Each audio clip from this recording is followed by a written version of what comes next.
Up first this evening, Prime Minister Andrew Holness says despite criticisms, the measures put in place to address the country's crime problems are working. This as police records show murder, shooting and rape are down in double digits since the start of the year. Mr. Holness used these statistics to tell party supporters at a political rally in Port St. Catherine on Sunday night that the results prove the crime plan is bearing fruit. TVJ's Dashan Hendricks has this primetime news report.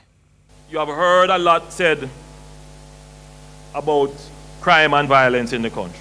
Prime Minister Andrew Holness addressing Jamaica Labour Party JLP supporters in Port St. Catherine on Sunday night. The occasion was presenting his party's candidate, Robert Miller, to party faithfuls as the man to wrestle control of the St. Catherine southeastern seat from the grip of the People's National Party, PNP. But in that rally, the country's murder rate a talking point. The Prime Minister pointing out that despite criticisms, the crime measures put in place are working. So all you hear them are run up their mouth and attack.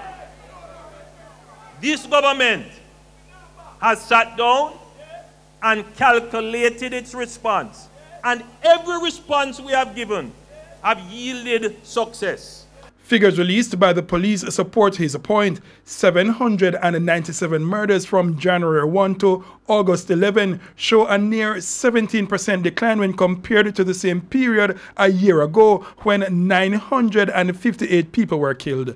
Other major crimes such as shootings and rapes are down as well, both declining by 15% in the same period. The Prime Minister indicated the results justified the approach he has taken to crime fighting. This government don't do knee-jerk. This government is not going to be pulled by every cry and every criticism and every bad mouthing. This government is going to take its time, analyze the problem, study the facts, and come up with long-term institutionalized solutions that will bring the prosperity that you deserve. Given the success, Mr. Holness was sounding his trumpet. One thing you can rest assured of, my Jamaican family, is that you don't have a fly-by-night Prime Minister.